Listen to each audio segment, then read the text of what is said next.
ജീവൻ രക്ഷിച്ച വ്യക്തിയോട് ഉപകാരസ്മരണ തോന്നുന്നതിലൊന്നും ഞാൻ തെറ്റു പറയില്ല. പക്ഷെ എത്രയൊക്കെ ശ്രമിച്ചിട്ടും ഫലം കിട്ടുന്ന ലക്ഷണമില്ല. എനിക്ക് പ്രതീക്ഷ നഷ്ടപ്പെട്ടിരിക്കുക.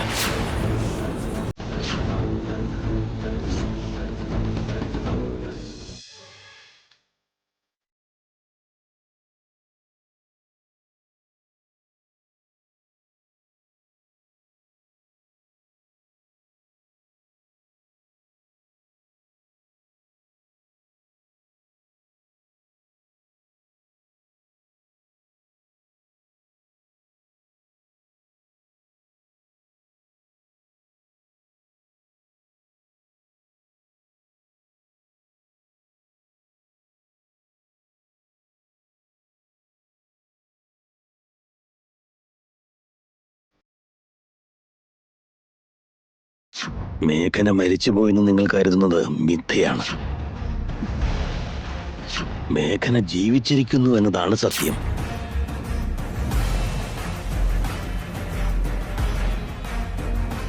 എന്റെ ശ്രീരാമ ഭഗവാനെ, ഭാർഗവ പണിക്കര് പറഞ്ഞതുപോലെ എന്റെ മരുമോള് ജീവനോടെ ഉണ്ടെങ്കിൽ അവളെ കാണാനൊരു അവസരം ഒരുക്കി തരണേ.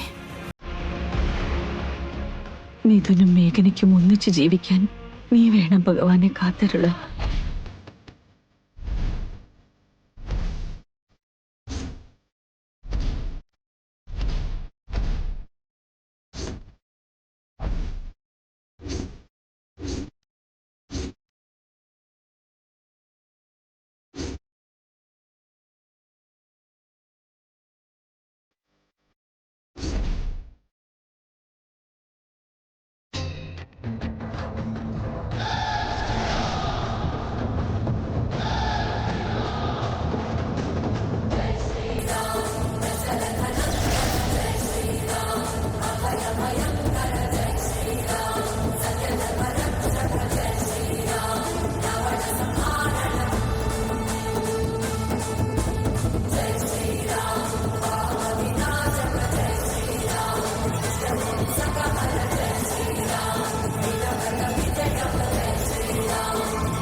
ഇത് അത്ഭുതമാണെന്ന് എനിക്ക് പറയാനുള്ളൂ.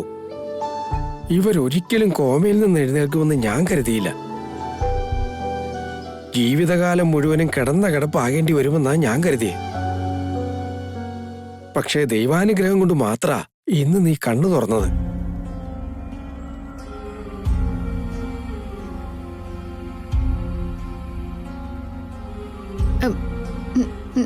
നിങ്ങളൊക്കെ ആരാണ്? ഞാൻ എങ്ങനെയാണ് ഇവിടെ എത്തിയത്? ഇത്രയും നാള് കോമയിലായിരുന്നു. അന്ന് നടന്ന ബസ് അപകടത്തിൽ ഇവളെ രക്ഷിച്ചത് നിങ്ങളാ. പക്ഷേ നിങ്ങളുടെ ജീവൻ അപകടത്തിലായി. നിങ്ങളെ വീണ്ടും ജീവിതത്തിലേക്ക് തിരിച്ചു കൊണ്ടുവരാനാ ഞാൻ ഇത്രയേറെ കഷ്ടപ്പെട്ടത്. ഒടുവിൽ ഇന്നാണ് അങ്ങനെ ഒരു വേളയൊരുങ്ങിയത്. ഞങ്ങൾക്ക് ഒത്തിരി സന്തോഷമായി. എന്തു പറ്റിയത് കൊണ്ടായിരിക്കും കണ്ണ് തുറന്നതും ഇവര് വോമിറ്റ് ചെയ്തത്? ആരോഗ്യസ്ഥിതി ഓക്കെ അല്ലേ? ഒന്ന് പരിശോധിച്ച് പറയണം.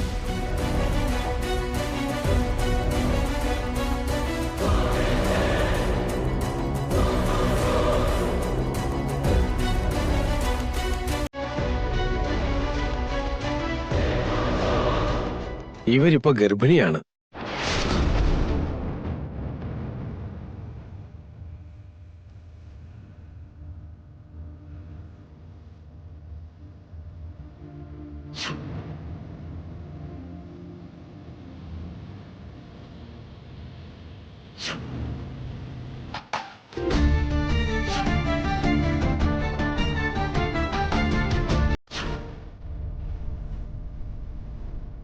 അതെ, തന്റെ ആൾക്കാരൊക്കെ എവിടെയാന്ന് പറഞ്ഞാ അവരുടെ അടുത്ത് ഞങ്ങൾ തന്നെ കൊണ്ടാക്കിക്കോളാം.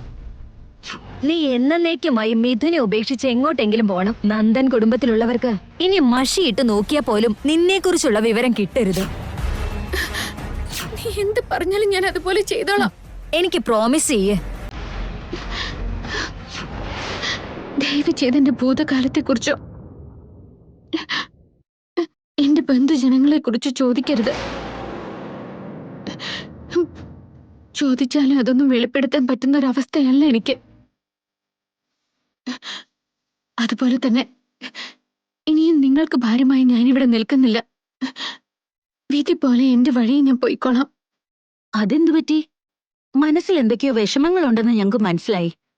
ഒന്നും പറയാൻ പറ്റാത്ത അവസ്ഥയിലായിരിക്കും എന്നറിയാം. ഒന്നും പറയണമെന്നില്ല. എന്തായാലും നിന്റെ ഭൂതകാലത്തെക്കുറിച്ചോ ബന്ധുജനങ്ങളെക്കുറിച്ചോ ഒന്നും ഞങ്ങൾ ചോദിക്കുന്നുമില്ല, ബുദ്ധിമുട്ടിക്കേയില്ല. നിനക്കിഷ്ടമുള്ളിടത്തോളം ഇവിടെ തന്നെ നിന്നോ. അതൊന്നും വേണ്ട. ഇപ്പൊ തന്നെ ഞാൻ നിങ്ങളെയൊക്കെ ഒരുപാട് ബുദ്ധിമുട്ടിച്ചു. ഇനി ശല്യപ്പെടുത്താൻ എനിക്കാവില്ല. ഞാൻ എന്റെ വഴി നോക്കി പോയിക്കോളാം. അങ്ങനെ പറയരുത്. കിടന്ന കിടപ്പായിട്ട് ഇപ്പൊ കുറച്ചു നാളായല്ലോ. ദേ ഇപ്പോഴാണെങ്കിൽ ഗർഭിണിയാണെന്ന് ആചാര്യം പറയുകയും ചെയ്തു. ഈ സമയത്ത് എവിടാന്ന് വെച്ചാ പോവുക? എനിക്കൊരു അനുജത്തി ഉണ്ടായിരുന്നെങ്കിൽ ഞാൻ അവളെ പൊന്നുപോലെ നോക്കില്ലായിരുന്നോ? എന്നെ നിന്റെ ഏട്ടനായിട്ട് കൂട്ടിക്കോ. ഇനിയുള്ളിടത്തോളം കാലം ഞങ്ങളുടെ കൂടെ ഇവിടെ കൂടിക്കോളൂ. അതല്ലേ നല്ലത്. ദയവ് ചെയ്തില്ലെന്ന് പറയരുത്. സ്വന്തം വീട്ടിലേക്ക് പോകാനാണെങ്കിൽ താല്പര്യമില്ലെന്നും പറഞ്ഞു. അപ്പൊ എവിടെയെങ്കിലും കൂടുന്നല്ലേ നല്ലത്. ഈ ഏട്ടൻ എന്നും കൂടെ ഉണ്ടാവും. അത് പോരെ നിനക്ക്?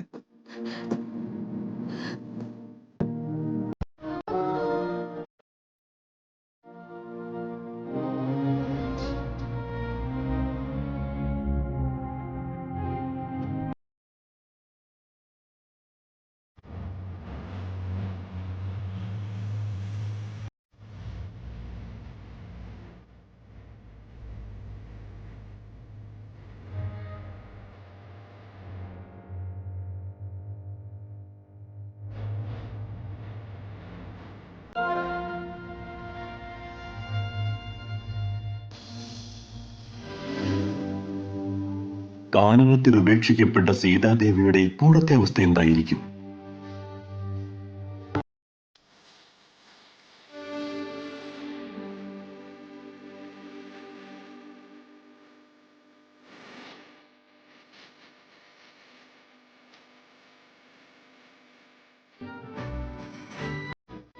രാജഭോഗ ജീവിതത്തിൽ മതിമറന്ന് ജീവിക്കേണ്ടിയിരുന്ന സീതാദേവി ആരണ്യത്തിലെ അഴുക്കുചാലുകളിൽ പെട്ട് ഉഴലുകയാണല്ലോ.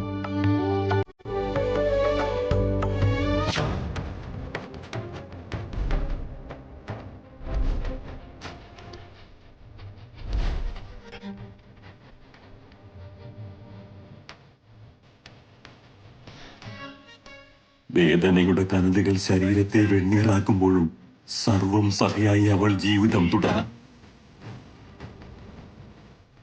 ശ്രീരാമവിയോഗത്താൽ അവളുടെ മനസ്സിലുണ്ടായ മുറിവ് അനിർവചനീയമായതാണ്.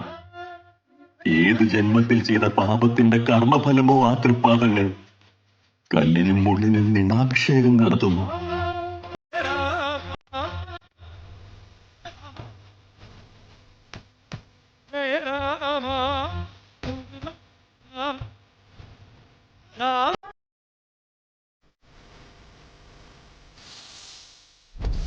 ഒൻപത് മാസങ്ങൾക്ക് ശേഷം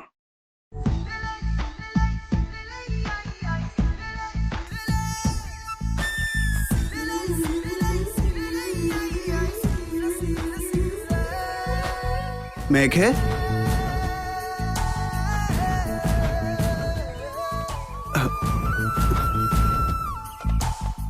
മോളെ മേഘേ, നീ എന്തിനാ ഇതൊക്കെ ചെയ്യുന്നത്? അതിനിപ്പോ എന്താ ഏട്ടാ? പൂർണ്ണ ഗർഭിണിയായിരിക്കുമ്പോ എന്തിനാ ഇങ്ങനെ വെയിലത്ത് കിടന്ന് കഷ്ടപ്പെടുന്നത്? ഇതൊന്നും എനിക്കൊരു കഷ്ടപ്പാടേ അല്ല ഏട്ടാ. എന്തെങ്കിലുമൊക്കെ ചെയ്യണ്ടേ നമ്മളും? ഇങ്ങനെ ഓരോന്ന് പറഞ്ഞ് എന്റെ വായ അടപ്പിക്കാൻ നല്ല മിടുക്കാ നിനക്ക്. വന്നേ, വെയിലത്ത് നിന്നതൊക്കെ മതി. ഇതാ ഇപ്പൊ നന്നായത്. ജോലി ചെയ്യാതെ വീട്ടിൽ തന്നെ അടങ്ങിയിരുന്നാലേ ശരീരം അനങ്ങാതെയായി പ്രസവവും ബുദ്ധിമുട്ടാവും.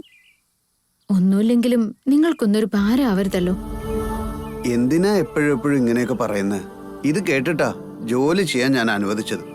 പക്ഷെ ഇനിയും ഞാൻ ഇതൊന്നും അനുവദിക്കില്ല. ഏത് ക്ഷണവും ഡെലിവറി ഉണ്ടാവുമെന്ന് ഡോക്ടർ പറഞ്ഞ നീ മറക്കല്ലേ. വന്നേ, മതി ഇവിടെ. ഏട്ടാ അത്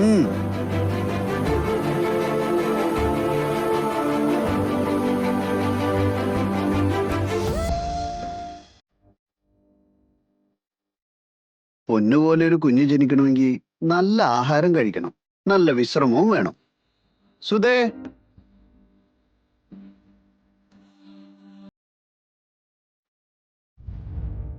നാളെ തൊട്ട് മേഘ എസ്റ്റേറ്റിലേക്ക് അയക്കണ്ട. ദാ ഇത് പിടിക്ക്. ഞാൻ വേണ്ടെന്ന് പറഞ്ഞ അതിന് കേക്കണ്ടേനെ. ഇറങ്ങി അങ്ങ് പോവല്ലേ. ചുമ്മാ ഇരിക്കാൻ വയ്യ, മനസ്സിന് ഒരു സമാധാനവും കിട്ടുന്നില്ല എന്നും പറഞ്ഞ ഈ കുട്ടയും പൊക്കി എടുത്തു പോയത്. ഞാൻ എന്ത് ചെയ്യാനേട്ടാ? ഇപ്രാവശ്യം ഞാൻ തീർത്ത് പറഞ്ഞിട്ടുണ്ട്, ഇനി എങ്ങും പോകും. അതെ മേഘേ, ഞങ്ങൾക്ക് നീ ഒരിക്കലും ഒരു ഭാരമല്ല എന്നുള്ളത് ആദ്യം ഒന്ന് വിശ്വസിക്കേ. ഇന്ന് ഞാനിവിടെ ഇങ്ങനെ ജീവനോടെ നിൽക്കാൻ കാരണം നീയാണെന്ന് അറിയാലോ. നിന്നെ ഞാൻ എങ്ങനെ ഭാരമായി കരുതാനാ? അതാദ്യം മനസ്സിൽ നിന്ന് കള. പറഞ്ഞത് കേട്ടല്ലോ. ആയിക്കോട്ടെ ഏട്ടത്തി. ഏട്ടൻ പോയി കൈയും മുഖം കഴുകിയിട്ട് വാ, ഞാൻ ഭക്ഷണം എടുത്തു വെക്കാം.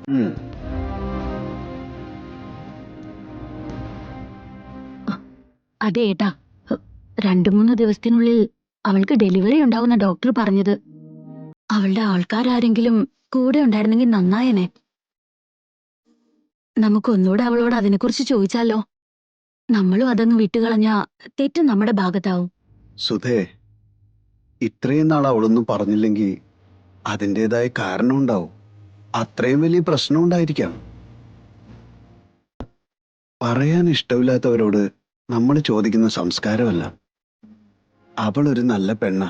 അവളുടെ കുടുംബം ഇവളുടെ ഈ നന്മ എന്തെങ്കിലും തിരിച്ചറിയും. എന്നാ പിന്നെ വേണ്ട. നീ നടക്ക്.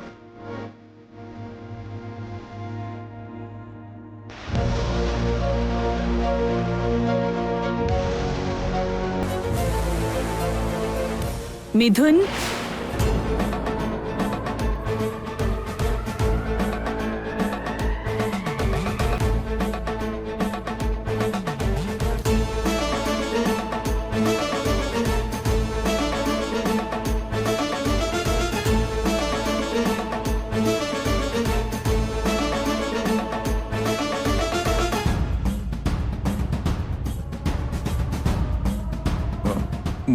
മോം, എന്തിനാ ഇപ്പൊ എന്റെ ഡ്രസ്സൊക്കെ എടുത്ത് വെക്കുന്നേ? എവിടേക്കാ പോകുന്നേ? സമാധാനം തേടി പോവാ. പഴയ ഓർമ്മകളിൽ നിന്നൊക്കെ ഒരു രക്ഷ വേണം. അതാ എവിടേക്കാന്ന് ചോദിച്ചേ. അതൊക്കെ പറയ, നീ ഒന്ന് റെഡിയാവും. ഇപ്പൊ എന്തിനാ മോം ഇതൊക്കെ? എന്നോടൊന്നും ചോദിക്കരുത് മിഥുൻ. ഈ അവസ്ഥയിൽ ഞാൻ എങ്ങനെയാടാ മോനെ നിന്നെ ഇങ്ങനെ വിട്ടുവെക്കുന്നത്? നിനക്കൊരു മാറ്റം വേണം മിഥുൻ. നീ ഇങ്ങനെ നശിക്കുന്നത് കണ്ടു നിൽക്കാൻ എനിക്കാവില്ല. കുറച്ചു കാലം കൂടി ഇങ്ങനെ തുടർന്നാ നിനക്കെന്തെങ്കിലും പറ്റിപ്പോവെന്ന് വരെ ഞങ്ങൾക്ക് പേടിയുണ്ട് മിഥുൻ. വേണ്ട മോം, എനിക്കും ഒന്നിനും ഒരു മൂടില്ല. അതെന്താ? മേഘനെ തന്നെ ഓർത്തുകൊണ്ട് അവളെ പഴിയും പറഞ്ഞ് ജീവിതാവസാനം വരെ ഇങ്ങനെ നടക്കാനാണോ നിന്റെ തീരുമാനം? എനിക്ക് എന്റെ പഴയ മിഥുന വേണം. ചിരിയും കളിയും ഒക്കെയായി മിടുക്കനായി ബിസിനസ് നോക്കി നടത്തുന്ന ആ മിഥുന എനിക്ക് വേണം. ഇവിടെ നിന്നും മാറി നിൽക്കാൻ കഴിഞ്ഞാൽ നിന്റെ മനസ്സിനൊരു മാറ്റം ഉണ്ടാവും.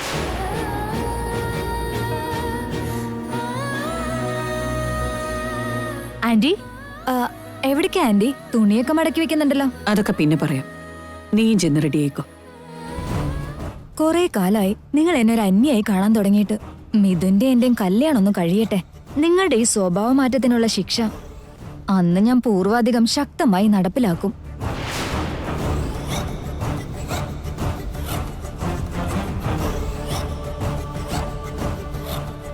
എന്തായാലും നിന്റെ തീരുമാനം നന്നായിരുന്നേ. ഡാഡു ഇങ്ങനെ തുടങ്ങിയ ഞാൻ എന്ത് ചെയ്യും? സ്ഥലം മാറുന്നോണ്ട് അവസ്ഥയും മനസ്സൊന്നും മാറില്ല. മാറ്റം മാത്രമാ എന്നും മാറിക്കൊണ്ടിരിക്കുന്നത്. അവസ്ഥകളും സാഹചര്യങ്ങളും ഒക്കെ നമ്മുടെ മനസ്സിനെ വല്ലാണ്ട് ബാധിക്കും. കുറച്ച് നാളത്തേക്കൊന്ന് മാറി നിൽക്കാം. ചിലപ്പോൾ അതിലെന്തെങ്കിലും പോസിറ്റിവിറ്റി ഉണ്ടായാലോ. എന്നാൽ ശരിയായിരുന്നേ, ഞാൻ നമ്മുടെ ടി എസ്റ്റേറ്റിലേക്ക് ഫോൺ ചെയ്ത് നമ്മൾ വരുന്ന വിവരം ഒന്ന് അറിയിക്കട്ടെ.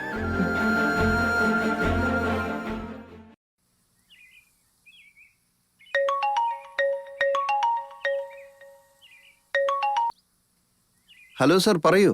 അവിടെയെല്ലാം നന്നായി പോകുന്നുണ്ടോ? Everything is perfect sir. Okay. അരുണിമയും ഇതിനും അങ്ങോട്ട് വരുന്നുണ്ട്. കുറച്ച് ദിവസം അവിടെ തന്നെ ഉണ്ടാവും. നോക്കിക്കോണം. ഓ, ഇതൊരു സന്തോഷ വാർത്തയാണല്ലോ. എത്ര കാലമായി മേഡം ഇങ്ങോട്ട് വന്നിട്ട്. കാണാൻ ഞങ്ങൾക്ക് കൊതിയാവുന്നുണ്ട്. അവര് വരുമ്പോഴേക്കും ഗസ്റ്റ് ഹൗസ് ഒക്കെ ഒന്ന് റെഡിയാക്കിയാര്. Okay sir. എങ്കിൽ നടക്കട്ടെ. ബൈ.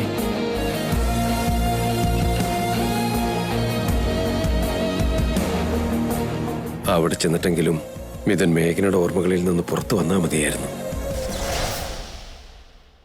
സുധേ, സുധേ. എന്താ ഏട്ടാ, എന്താ ഇത്ര വെപ്രാളം? വെപ്രാളൊന്നുമല്ല, ഉത്സവം നടക്കാൻ പോകുന്നു. അതിന് ഈ അടുത്ത് വിശേഷങ്ങളൊന്നുമില്ലല്ലോ. മംഗലാപുരത്തുനിന്ന് അരുണിമാമയും മിഥുൻ സാറും വരുന്നുണ്ട്. ആണോന്നേ? മാഡം ഇങ്ങോട്ട് വരുന്നുണ്ടോ? ആ. എത്ര നാളായി ഒന്ന് കണ്ടിട്ട്? ഏകദേശം 4 വർഷമെങ്കിലും കഴിഞ്ഞിട്ടുണ്ടാവും അല്ലേ? അത് കേട്ടപ്പോ തൊട്ട് ഞാൻ നിലത്തൊന്നുമല്ല. എനിക്ക് സന്തോഷായെന്നേ. ആരാ ഏട്ടാ? ആരാ ഇങ്ങോട്ടേക്ക് വരുന്നേ? ഈ എസ്റ്റേറ്റിന്റെ മുതലാളിമാരാ. എന്നോടുള്ള വിശ്വാസത്തിലാ ഇതെല്ലാം എന്നെ ഏൽപ്പിച്ചിരിക്കുന്നത്. ഇടയ്ക്കൊക്കെ വന്ന് നോക്കിയിട്ട് പോവേ ഉള്ളൂ അവര്. എന്നെ അവരൊക്കെ ഒരു കുടുംബാംഗത്തെ പോലെയാ കാണുന്നത്. അതുകൊണ്ട് എനിക്കും അവരെ അത്രയ്ക്ക് ഇഷ്ടാ. ഈ അടുത്ത കാലത്തൊന്നും ഏട്ടനെ ഇത്രയും സന്തോഷിച്ച് ഞാൻ കണ്ടിട്ടില്ല. അവിടുത്തെ മാഡത്തിനെയും സാറിനെയും ഏട്ടന് ജീവനാണ്, അറിയോ?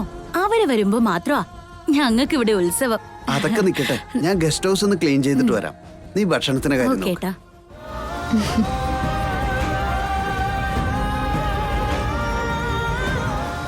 നീ എന്താ ആലോചിക്കുന്ന മേഘേ? ഏട്ടൻ ഇത്രയൊക്കെ പറയുന്നുണ്ടെങ്കില് അവരത്രയ്ക്ക് നല്ല ആൾക്കാരായതുകൊണ്ടല്ലേ ഏട്ടത്തി? അത് സത്യം മേഘേ, ഒത്തിരി നല്ല ആൾക്കാരാ. അവര് വരട്ടെ, ഞാൻ പരിചയപ്പെടുത്തി തരാം.